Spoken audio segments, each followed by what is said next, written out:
tried to stop that and it didn't want to stop there for a second. Good morning. I'm Marge Stockton. I will be your virtual service leader this morning. During the service, we recommend you have your Zoom screen set to speaker view. This is Common Ground, our celebration of worship for people of many paths who are gathering virtually to share in the responsible search for meaning and truth. Pathways is a warm and open community where all who come with open minds and kind hearts are welcome, regardless of ability, age, race, gender identity, or sexual orientation. If you're visiting with us today, we welcome you to our virtual service and hope you'll visit us in person when we can be together again. Please feel free to introduce yourself in the chat, to send us a note about your visit or ask for more information. Email pathwaysuu.org.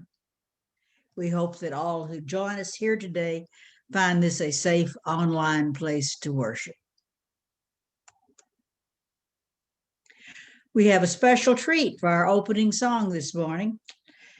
Our own Come As You Are choir singing hymn number 266, Now the Green Blade Riseth.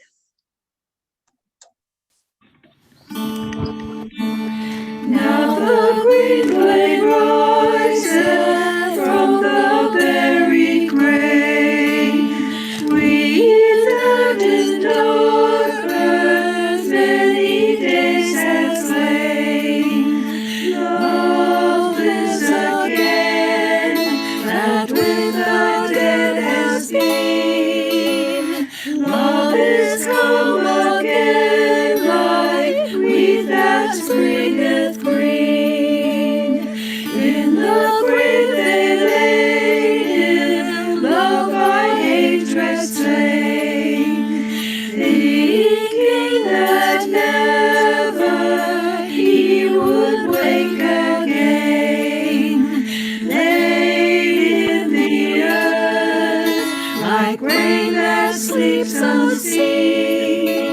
Love is come again like wheat that springeth green. When our hearts are wintry, grieving or in pain, love's touch can call us back to life again.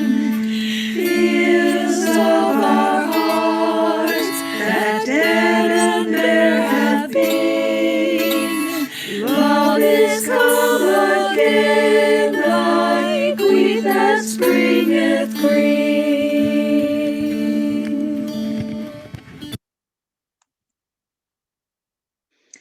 As we virtually light our chalice this morning, please join me in these words by Reverend Naomi King. As we nurture this precious light together, we become a light of hope, turning isolation into community, anguish into peace, sorrow into joy. Nurture this precious light. As we do, our faith burns a steady flame of innovation, banishing illusion, creating a new and renewing way together. Together we turn this world from bleak to bright. I invite you now to join in a renewal of our UU sacred promises. Please read along with me. Love is the doctrine of this church. The quest for truth is its sacrament, and service is its prayer. To dwell together in peace, to seek knowledge and freedom, to serve human need to the end that all souls shall grow in harmony with the divine. Thus do we covenant with each other.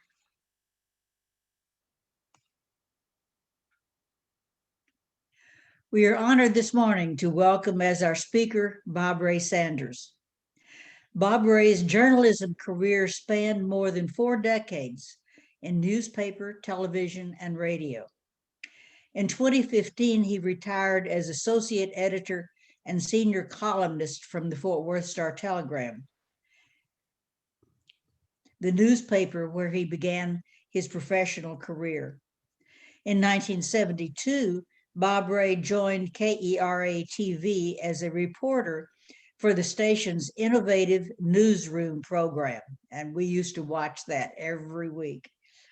He later served as vice president and station manager of KERA-TV and host and producer of the nation's award-winning program, News Edition. Bob Ray has held positions in numerous journalism and nonprofit organizations and has received some of journalism's most prestigious awards. He and his wife, Dorothy Brown Sanders, have one son, Shandon. We are delighted he could be with us here today. Our call to worship this morning is a passage from the book of Romans in the Christian New Testament, read by Bob Ray Sanders.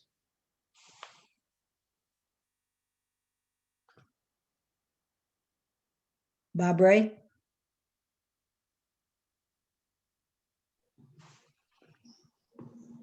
He'll need to unmute, and he's got his video off. Bob Ray, unmute and turn on your video. Hello? Hello, there you are. Okay. Owe no man anything but to love one another. For he that loveth another has fulfilled the law.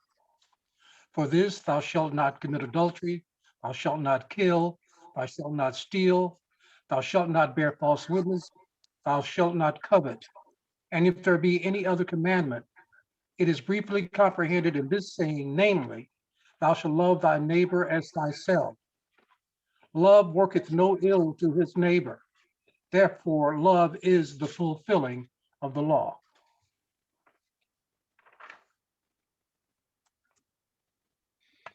Now, as we remain muted, join in our worship song, hymn number 1018, Come and Go With Me to That Land.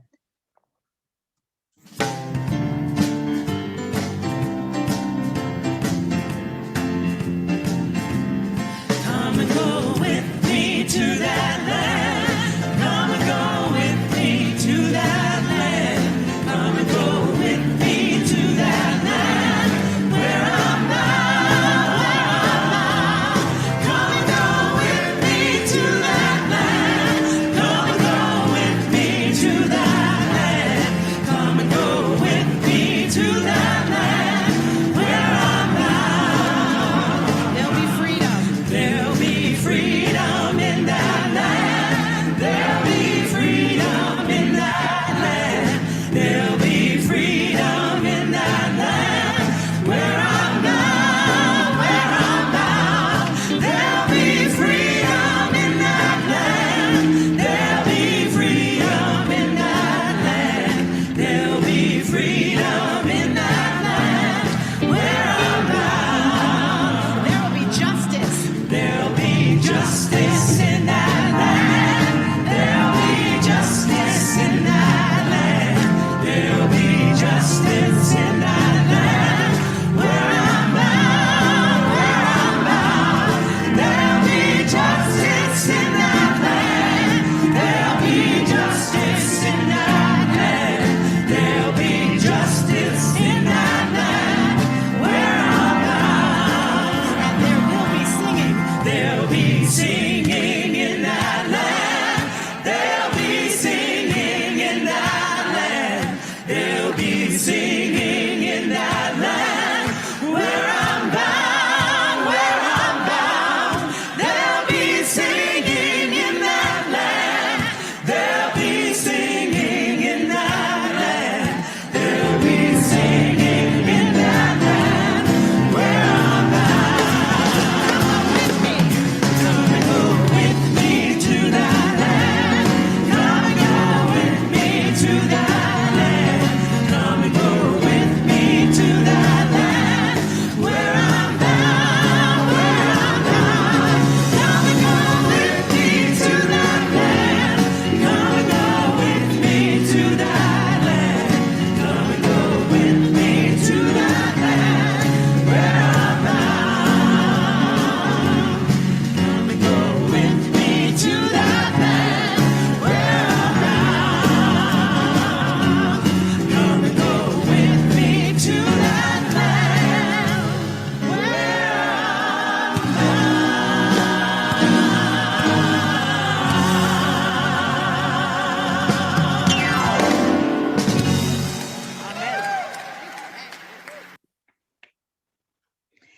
before we go to our speaker, I'll tell you that he hopes you will stay for a question and answer session at the end of the service.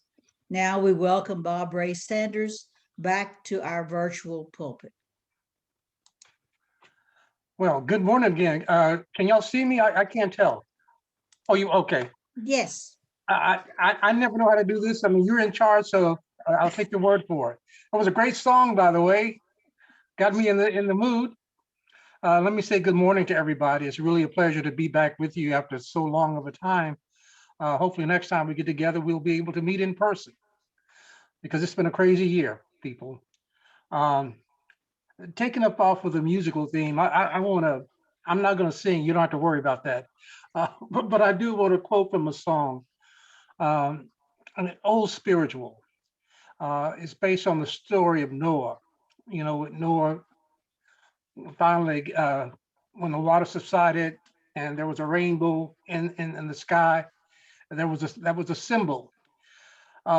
James Baldwin, whose titles to his books and essays often included scripture or gospel or spiritual songs. His first major essay, his book that came out in 1963, was called The Fire Next Time.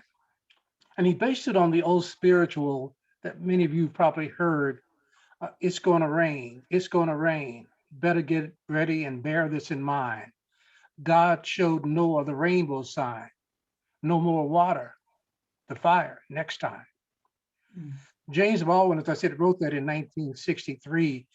And you know, when I think of 1963, when I think of the 60s in general, James Baldwin was warning America about some of the things that's going on right now, but it's certainly things that immediately followed after his essay was published.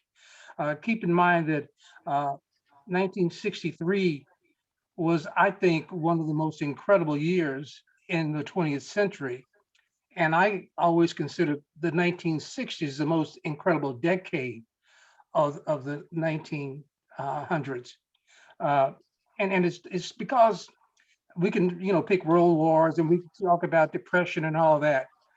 But as I lived the 60s were important to me, and the happenings that were going on in the 60s, as James had predicted, it wasn't going to be water this time, it was going to be fire. And he was telling America that get ready because the fire is coming.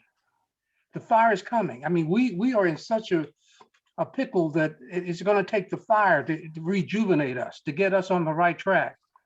And like I said, you know, I mean, the Vietnam War, what's going on at that same time, there were a lot of things going on. But notwithstanding all of the wars, when I think back to 1963 in particular, keep in mind, 1963, first of all, was the 100th anniversary of the Emancipation Proclamation. Lincoln had signed the proclamation in the fall of 1862, but it went into effect on January 1st, 1863. James Baldwin comes along on this 100th anniversary of the Emancipation Proclamation to warn America that even though we've come quite a ways in 100 years, we haven't come far enough. Keep in mind, 1963 was also the year that Medgar Evers was shot down in his yard about trying to register people to vote, after trying to register people to vote in Jackson, Mississippi. It obviously was the year that John Kennedy was assassinated. It was the year also that 4 girls in a Birmingham church were blown to bits by a crazy man, and who only came to justice just a few years ago. It was a year that the school children of Birmingham went out into the streets. And then we saw those images, and one of those images, one of the things that propelled me to go into journalism, images of those dogs attacking those children, the fire hoses turned on those children, the people who beat those children. And I've always said, and I've seen it today, and we can talk about that. I've seen it where when the children rise up, nations have to pay attention. We saw it in South Africa when the children of Soweto went into the streets, many of them gunned down. more than 1,000 killed in one day. That's when the conscience really hits. And today, as we see our children being killed by crazy people who walk into stores and movie houses and schools and shoot up the place. 1963 was also the year of the March on Washington, the Great March, when 250,000 people showed up. And it not only captured the attention of the President of the United States, but it captured the attention of the world. And Martin Luther King's words still ring to this day, "I have a dream." And as I said, Kennedy came to Dallas, but he had also come to Fort Worth first. Mhm. And what we did is a memorial now, and it's dedicated to his life, not in memory of his death. And it's right across the street from the hotel where he spent the night. Kennedy spent his last night here in Fort Worth, had his last meal, heard his last prayer, as far as we know, here in Fort Worth. As I said, America was on fire. And I have a friend who reminds me that I did a story on Channel 13 talking about drug use. This was back in the 80s. And I was saying, while the drugs are over here on the south side of Fort Worth and the south side of Dallas, it's like having a fire in the kitchen and somebody runs in and says, the kitchen is on fire. And you say, oh, while you're up, change the channel. It's ignoring the fire in the kitchen, because if you ignore the fire in the kitchen, it's coming to the living room. The whole house is going to catch on fire. And that's what James Baldwin was trying to tell us. The kitchen is on fire. I said it about drugs. I said, nobody's paying attention to this because it's only affecting a few people. But when it gets to other places, and suddenly we had Plano, and we had Garland, and we had all those places. And today, what do we have? We have this opiate crisis that's consuming America. And suddenly America is paying attention to drugs all of a sudden. We were a segregated society when John Kennedy came into office. And of course, the fact that he called Martin Luther King while Martin Luther King was in that Birmingham jail. And keep in mind that Martin wrote that famous letter from a Birmingham jail saying, injustice anywhere is a threat to justice everywhere. And I have to remind people, particularly people who profess to be of the faithful, who believe in a higher power, he wrote that letter to the ministers of Birmingham because they had written a letter criticizing him, saying, you're trying to push us too fast. You need to slow down, wait a while. And Martin was saying, gradualism is not what we're about. Gradualism is not what we're about. So here we are. We had Ross Barnett in Mississippi trying to block people from getting into colleges. We had, of course, George Wallace, who stood in the doorway of the University of Alabama, trying to keep people out of this, and said, segregation now, segregation forever. That's what he said. Now, I will live long enough to meet George Wallace. In fact, I have a picture of him hanging in my house right now. I won't tell you where it's located, but it's in my house right now, to my friend, Bob Ray Sanders. And the thing about it, when I first met him, he was already in a wheelchair because he had been shot during an assassination attempt. And I met him out at Meacham Airport. And in order to interview, I had to kneel down to him. And it was in that moment that I said, oh my God, what have I lived to see? I lived to see George Wallace stand in the doorway of a university to keep Black people out. And here I am kneeling before him and talking to him, because that's the only way I could actually do this interview. But I lived long enough to see that. And when I consider that, in addition to Medgar Evers and John Kennedy being killed, I have to remember that Malcolm X was also assassinated. And of course, in 1967, the riots happened in Detroit that spread to Newark and all over this country. James Baldwin warned us, the fire next time. We saw cities burn. We saw them burn. I went to Detroit. I spent my summers in Detroit as a child. And I was actually supposed to have been in Detroit that summer, the riots interrupted that, but I went that winter. And I went over to the east side where most of the riots and blocks flattened, just flattened. The same could be said of New York, same sections of Washington, D.C. within the shadow of the White House. The nation was on fire. And then, of course, 1968 comes along, and we have Martin Luther King and Bobby Kennedy killed within 2 months of each other. Nation. And here we are still battling politicians about whether or not we have enough guns in our society. We have more guns than we have people readily available. I don't have to remind you what just happened in the last 3 weeks in America, the gun violence. And yet I think in the 1960s, 1969, as John Kennedy had predicted, we put a man on the moon. Here we are, a nation in turmoil, but we have the ability to fly people to the moon, land there and bring them back safely, as Kennedy had predicted. And yet we're still involved in this controversy. So, I mean, 1960s, but let's bring it up to today. And I'm going to cut my remarks short so that if anybody wants to stay, we can talk a little later. I can talk about what you want to hear about. But I've been reminded over the last 2 years, particularly, of the 1960s. We're back. After George Floyd was killed in Minneapolis last year, we had demonstrations right here in Fort Worth. I mean, 2 or 3 a day for several weeks. And I went to watch them. I really went to watch them. I wanted to see who they were. I didn't participate in those demonstrations, but I went. While there were some at the courthouse demonstrating, there were others at the federal building demonstrating. There were marches up and down the street. And guess what I saw?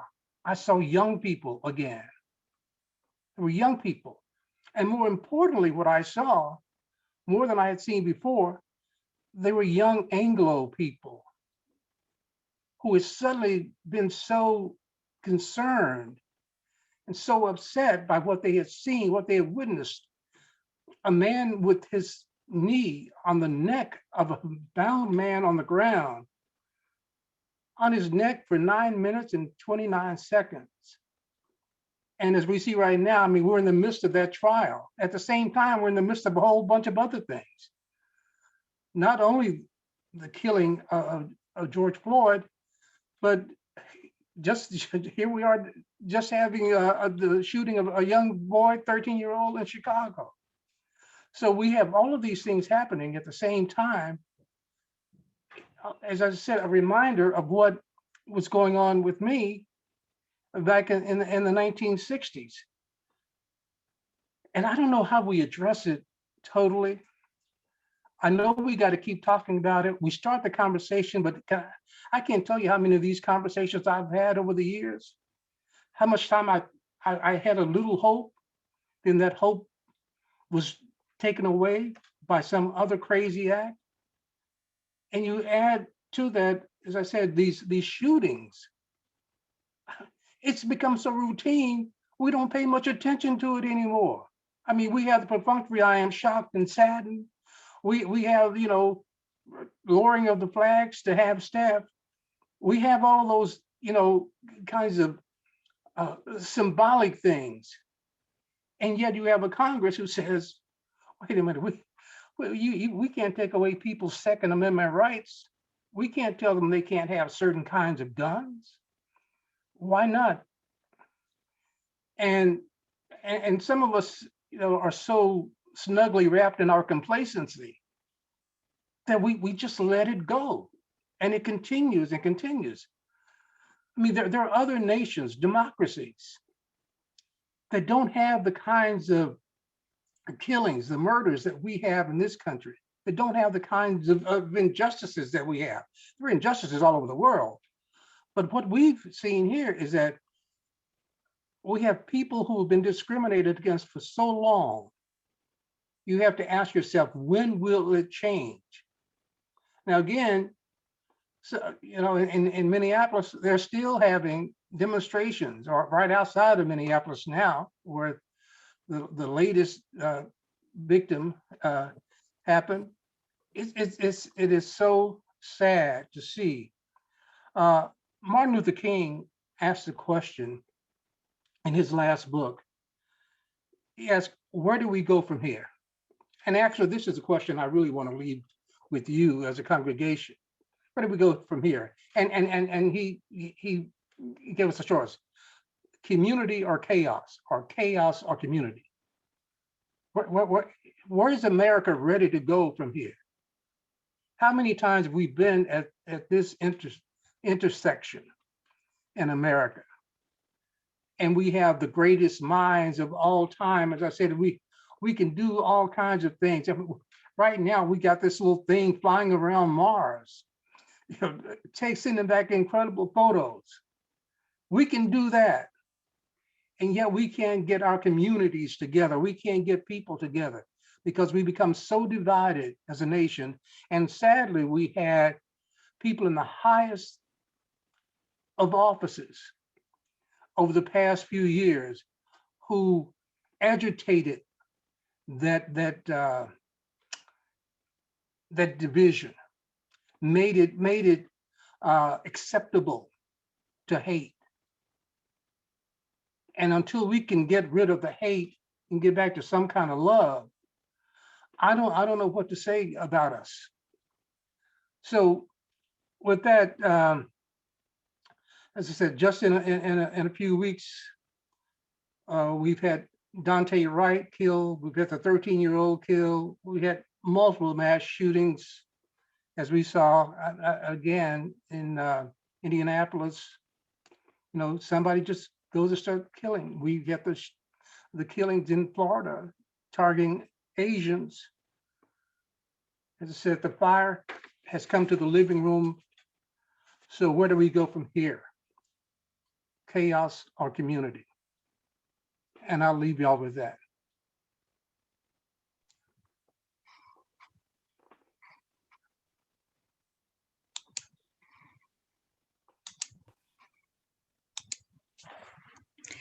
Thank you, Bob Ray. Yes, ma'am. As we extinguish our virtual chalice today, please join me in these words by Deborah Burrell.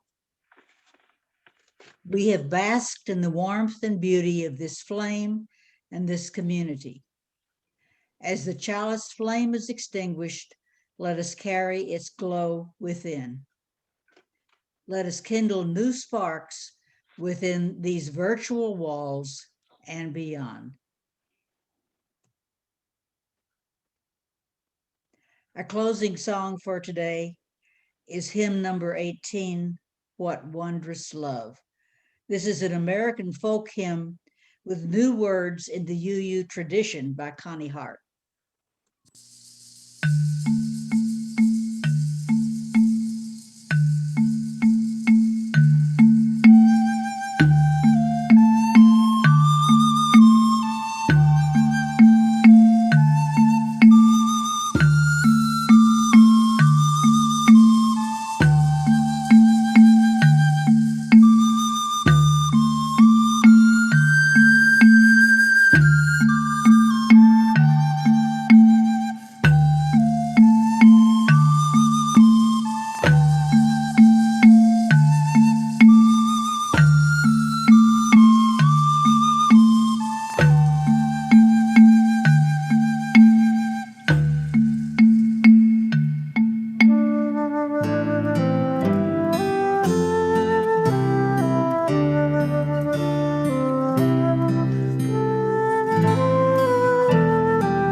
We hope that each of you on your individual path through the joys and questions of life found some common ground with your fellow travelers here today. We now close the formal part of our worship service with these words from James Baldwin. Love does not begin and end the way we seem to think it does. Love is a battle. Love is a war. Love is growing up.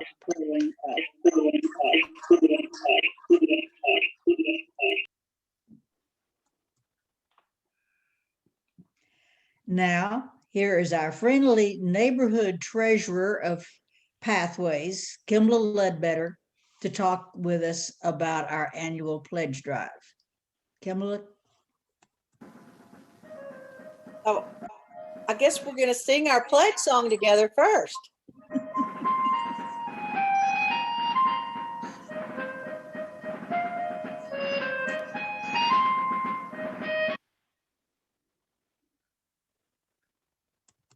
Well, it stopped. So go ahead, Kimball. Yeah, that's okay because we sing it a bunch of times. So really, the pledge drive is wrapping up, but I'm giving you an update here. So go ahead to the next slide. So you remember our fiscal year starts July 1st. So our theme for the next fiscal year, it's 21-22, Pathways opens anew. And go ahead to the next slide. And we are almost 60% of the way to our goal. I've set a goal for us to have pledges of 63,000, which will cover all of our operating expenses for the next year. And then anything else that comes in, we can spend on reaching out to the community and new projects. So just a reminder, if you are a member, one of our requirements for membership is you either pledge or you turn in a pledge waiver. And that you can find the forms on the website and in the newsletter. I've sent out some emails. If you didn't get it, try looking in your junk folder or contact me. If you need me to mail you a hard copy, absolutely. If you know someone that you think needs a hard copy, let me know. My phone number is 817-676-5559. So you're welcome to text me or call me. My email's in the directory. If you're not a member, but you want to pledge too as a friend, yay, thank you. We have some people who do that every year. So just try to get those in as soon as you can, because we'll be having the congregational membership meeting. The spring congregational meeting in May, and I will be presenting to you our budget. So exciting for the next fiscal year, and knowing what we have pledged to work with helps me know how to do the budget. So go ahead to the next slide. So okay, good. I already see someone making a request in the chat, right? I forgot to say the chat too. Thank you, and I will do that. So again, Pathways opens anew. What do we want to do? And I know we're all looking forward to talking to Bob Ray Sanders about his wonderful talk. But if you want to start off the chat by just shouting out, or you don't have to shout, kind of what you want to do when we finally all get together in the building when we're able to reopen, which I know is going to happen in sometime after July. Feel free to share with us. What do you want to do next year? Thank you. Thank you for the update on our pledge drive and for sharing what we're looking forward to once we're back together again. We'll now return to Bob Ray and open the floor for questions and discussions. Unmute yourselves, turn on your video, and we'll go. The adult groups will start at 11:30, and we will take down the screen.